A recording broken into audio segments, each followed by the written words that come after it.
I'm Fiona Keller, 28 years old, and for years I've lived beneath the weight of my family's ridicule. What seemed like an ordinary dinner that night ended up changing everything for me. My parents leaned across the table, smirking. "Fiona, you'll never have a house like Bryce," my mother said. My brother Bryce, their constant source of pride, grinned and added, "She'll be broke forever." Their laughter rang in my ears, every word slicing through my hopes of building a life as a freelance coder. I didn't argue and I didn't cry. I just sat there quietly, letting their voices fade into background noise while silently promising myself that one day I'd prove them wrong. A week later, they stood on my porch, pressing the doorbell over and over, struggling to believe that I actually owned the Tudor-style house in Maple Grove, Pittsburgh. I opened the door, met their stunned faces, and said evenly, "Get off my property." When the door slammed shut, I felt something inside me break free. The invisible chains that had held me for so long finally snapping. That was the moment everything changed. The start of the story I'm about to share. It's about how I went from being mocked and overlooked to standing tall, turning their laughter into silence. A story of resilience, fairness, and building a life no one could take away. Before we go any further, tell me, what time is it where you are, and which city are you watching from? I want to see how far this story reaches. Now, let's go back to the beginning. I grew up in the Pittsburgh suburbs, in a modest split-level house with my mother, Laura Keller, my father, Dennis Keller, and my brother, Bryce. The neighborhood was all cul-de-sacs and perfectly trimmed lawns, the kind of place where everyone knew everyone's business. Bryce, a few years older, was always the family's golden boy.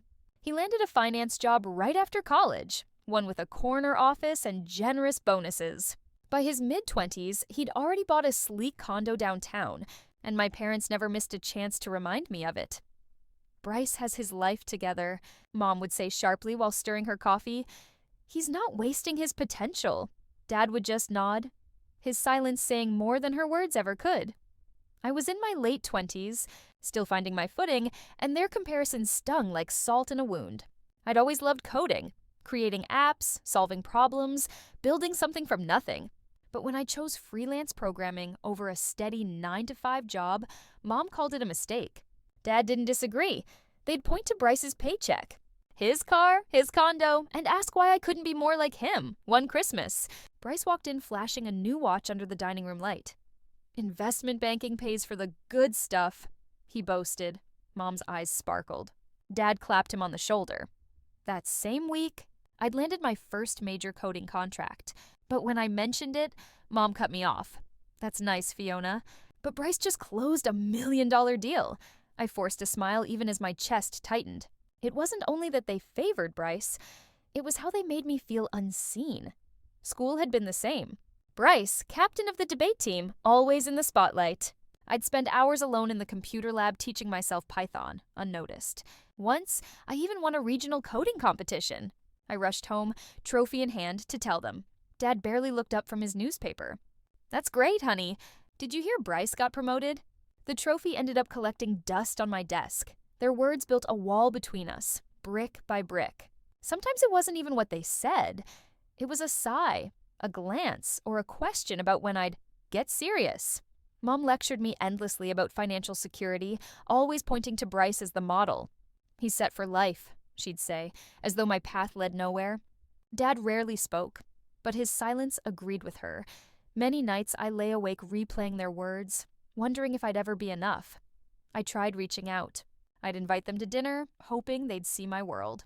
But somehow, every conversation circled back to Bryce. His promotions, his investments, his achievements. Once, I showed Mom a website I'd designed for a startup. She scrolled for a few seconds before saying, "Bryce's firm just went public. Isn't that amazing?" After that, I stopped trying. Living in Bryce's shadow wasn't just about comparison. It was about erasure. My dreams, my work, my choices didn't matter. In my tiny downtown apartment, I'd sit at my laptop late into the night, coding towards something bigger. My parents couldn't see it.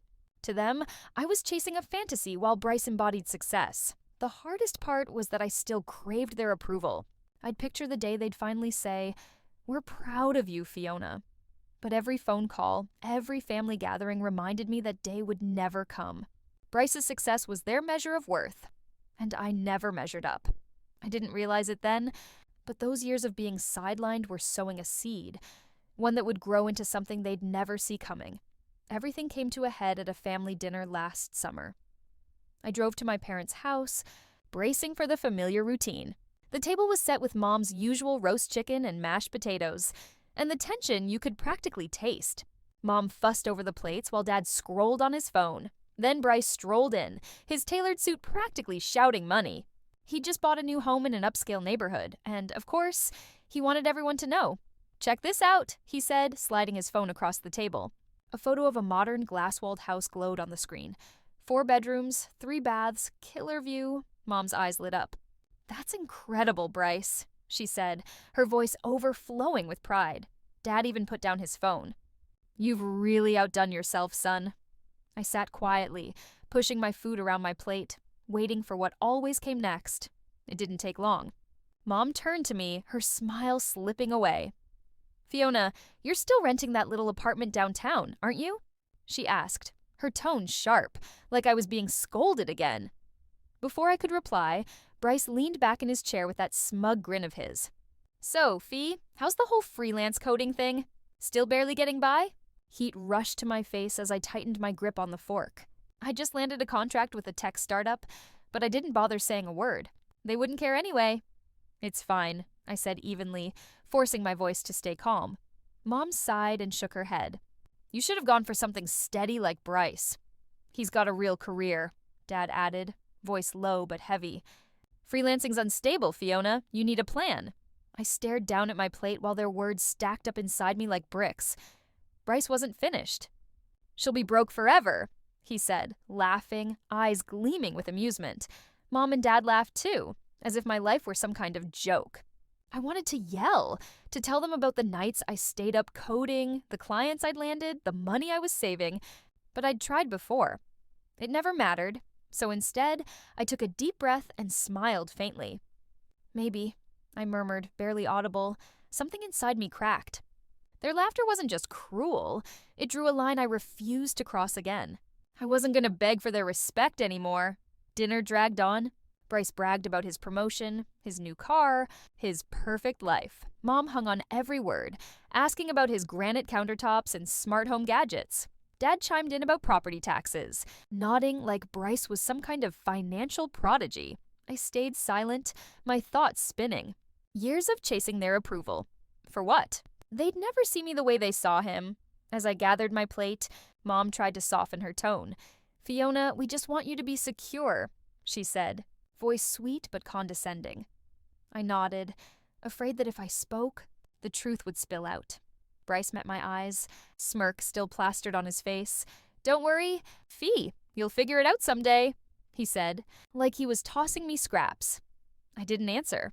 I didn't need to. Driving back to my apartment that night, city lights blurring past, I made up my mind.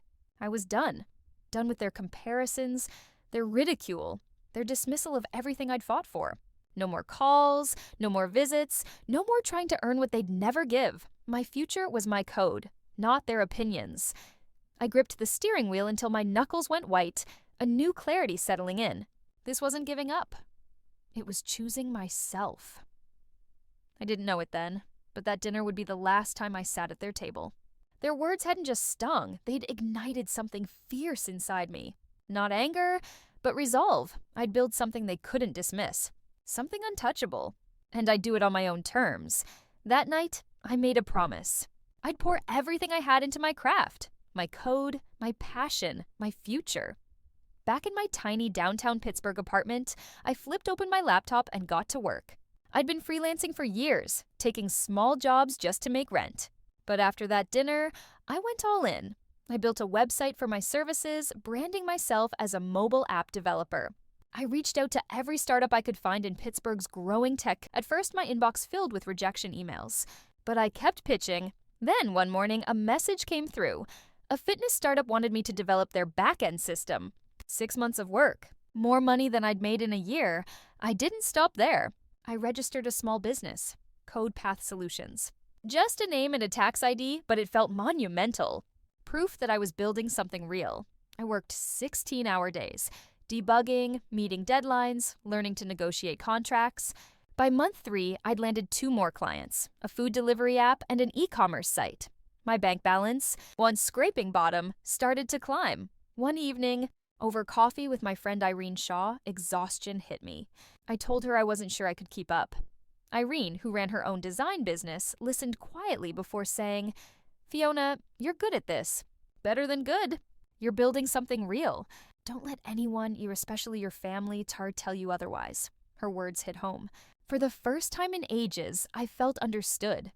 That night, I sat before my laptop, her voice echoing in my mind. I didn't need their approval. I needed my own belief. Soon the work snowballed. The fitness app client referred me to another, a travel booking startup. I hired a part-time assistant to manage emails while I focused on development. By the 6th month, I was earning more than I'd ever dreamed possible. I opened a savings account and watched the numbers grow, and for the first time, I let myself dream beyond survival. I wanted a home, not just a place to live, but one I built on my own terms. I kept my family at arm's length. Mom texted a few times asking why I hadn't called. I sent short, polite replies about being busy. Dad left a voicemail once, inviting me to their anniversary dinner. I never called back. Bryce, true to his pattern, never reached out. Not once. I didn't mind. The echoes of their voices, those snide remarks about my so-called risky career, barely touched me anymore. My small apartment faded into the background as I poured myself into my goals. I wasn't hiding my success. I just didn't see the point in broadcasting it to people who'd never cared to listen. One night, while absent-mindedly scrolling through real estate listings, I stumbled upon a Tudor-style home in Maple Grove, Pittsburgh. The photos showed elegant arched doorways, stained glass windows, and a backyard large enough for a garden. My pulse quickened. It wasn't merely a house. It was a declaration. I could see myself there, working from a cozy home office, living a life I'd built entirely on my own. I wasn't ready to buy. Not yet. But the thought planted itself firmly in my mind. The next morning, I called my bank to ask about mortgage pre-approval. The numbers they quoted made my head spin, yet they also made it real. I could actually do this. Within a month, I was balancing 4 clients and even turning down new ones. CodePath Solutions wasn't just a side gig anymore. It had become a thriving business. I upgraded my laptop, rented a co-working space for meetings, and started entertaining the idea of bringing another developer on board. The girl they once mocked over roast chicken dinners was gone. In her place stood someone who knew her worth, someone unafraid to bet on herself. I didn't realize it at the time, but I was laying the groundwork for something far greater than I'd ever imagined. That Tudor in Maple Grove wasn't just a fantasy. It was a target, and I was closer to reaching it than my family would have ever believed. 8 months later, I got a call from Daniel Porter, my financial advisor. Daniel had been keeping tabs on my savings since I launched CodePath Solutions. "Fiona," he said, his tone calm but charged with excitement, "you're in a really strong financial position. Have you thought about investing in property?" I hadn't, not seriously. I'd been so absorbed in my work that buying a house felt like a distant dream. But Daniel broke down the numbers. My income, savings, and the current Pittsburgh market. "A good home in a solid neighborhood could be a smart investment in your future," he said. After we hung up, my mind buzzed. Maybe it was time. For weeks, I scrolled through listings every night. Each home represented a possibility I'd never dared to consider. Then one caught my eye. A Tudor in Maple Grove, that same charming neighborhood known for its tree-lined streets and historic architecture. The photos showed a brick exterior, arched doorways, and a backyard brimming with potential. I booked a showing for the next day, my heart thrumming with something I hadn't felt in years. Hope. At the open house, I met Mrs. Rose Turner, the owner. Rose was in her late 80s, sharp-eyed and graceful. She led me through the house herself. "This place has a soul," she said, gesturing toward the oak floors and colorful stained glass. "I won't sell to just anyone." I nodded, instantly captivated. The living room had a stone fireplace, perfect for quiet evenings. Upstairs, the study overlooked the garden, ideal for a home office. Everything about the house felt right, as if it had been waiting for me. When Rose asked about my work, I told her about my coding business, how I'd built it from nothing. Her expression softened. "You've got grit?" she said. "This home deserves someone who'll love it the way I have." We spent nearly an hour chatting. about Pittsburgh's quirks, her memories of the house, and life in general. Before I left, she squeezed my hand. "I think you're the one," she said warmly. I walked away determined to make it happen. Daniel helped me run the numbers. My savings covered the down payment, and my client contracts were enough to handle the mortgage. I made an offer that week and barely slept waiting for the verdict.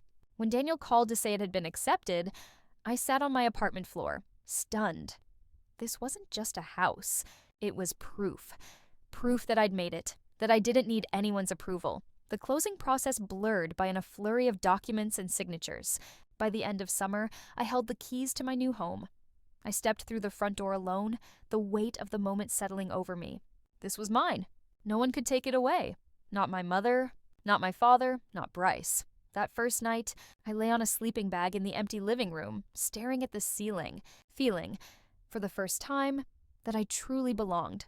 Then came the renovations. I wanted to preserve the Tudor charm while infusing it with my own personality. I hired a contractor to refinish the oak floors, restoring their warm sheen. The stained glass windows, fogged with age, were cleaned until they gleamed again. I transformed the upstairs study into my dream workspace. A desk facing the garden for late-night coding sessions, shelves for my tech books, and a reading nook by the fireplace. Every change reflected a piece of me. Moving in felt surreal. Packing up that cramped apartment, the place where I'd rebuilt my life, was bittersweet. But waking up in Maple Grove was something else entirely. Sunlight filtered through the stained glass, scattering color across the hardwood floor.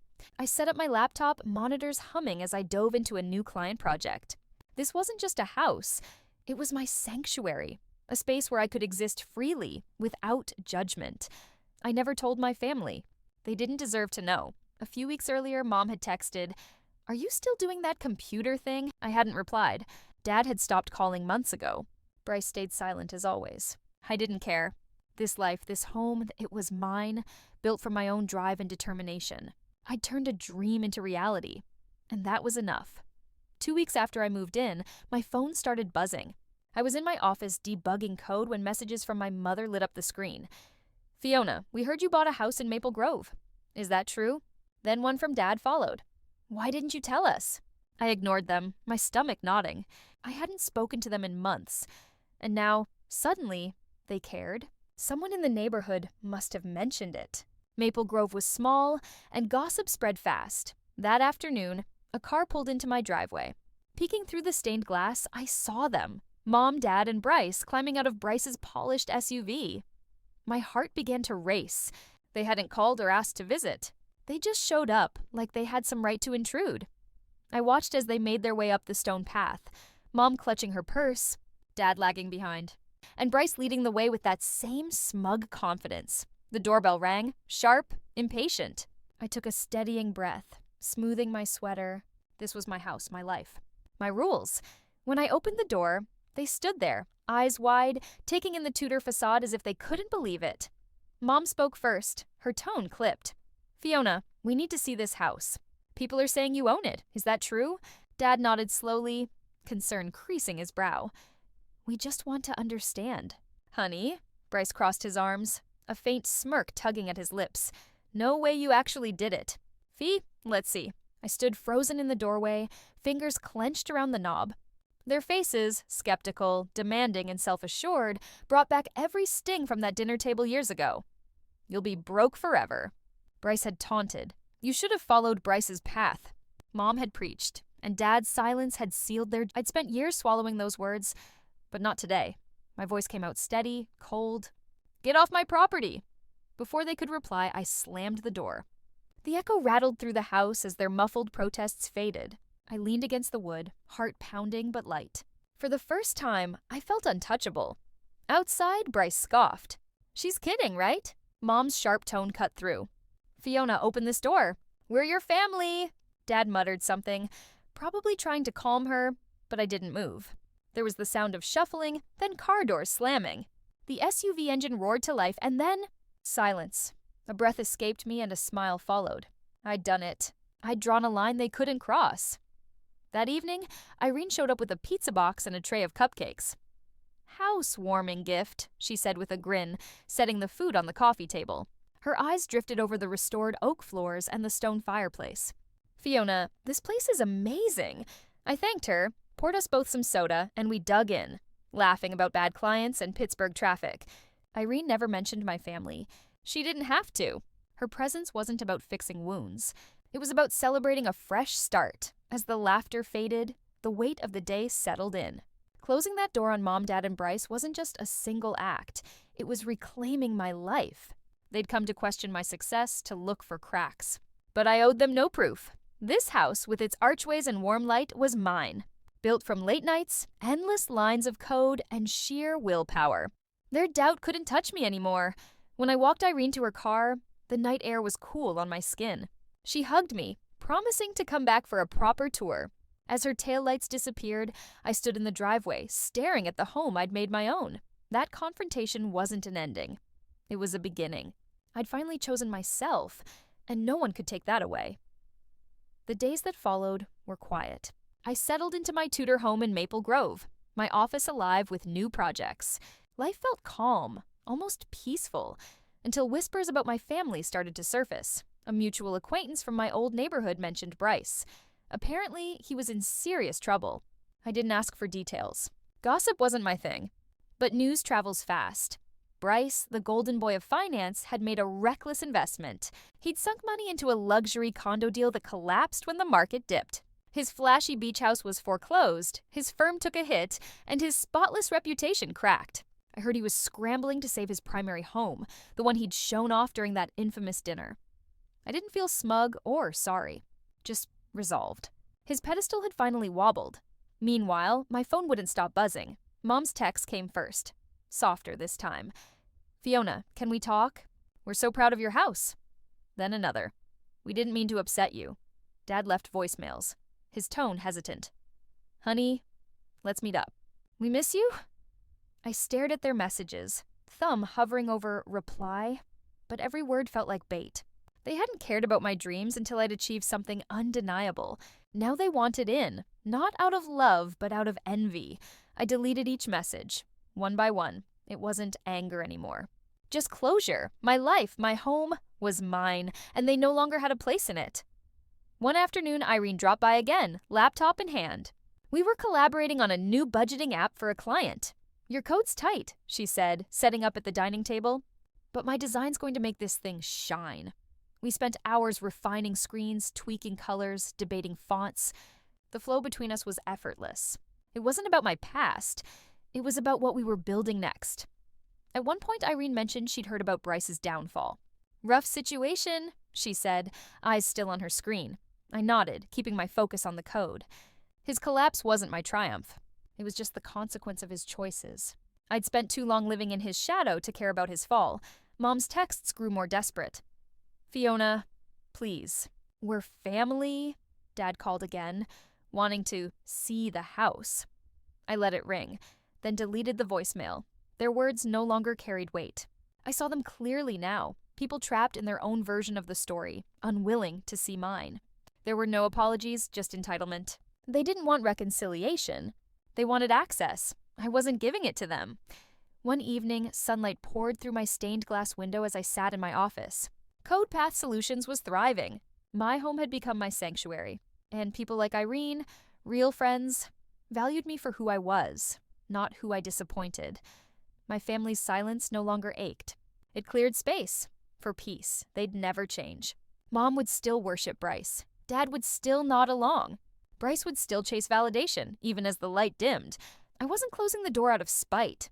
I was protecting my peace. For too long, I'd tried to fit into their version of me. Now, I was writing my own. As I saved my work and shut my laptop, a quiet certainty settled in. My life, my house, my freedom, they were enough. I didn't need their approval to know it. A month later, I hosted my first gathering in my new home. The living room glowed under string lights, the stone fireplace crackled, and laughter filled the air. Irene and a handful of colleagues from my projects mingled, glasses clinking. Irene raised hers with a grin. To Fiona's empire, CodePath Solutions, and this beautiful house. Cheers followed, warmth filling the room. Real warmth, not forced politeness.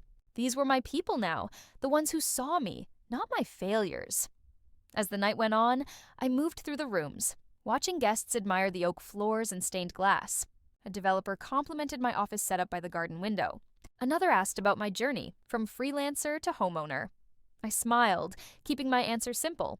But inside, memories stirred. It hadn't been easy. I had grown up beneath the weight of comparison, always second to Bryce. That summer dinner, their laughter slicing through me, had been my breaking point. Walking away wasn't rebellion. It was survival. Building my business,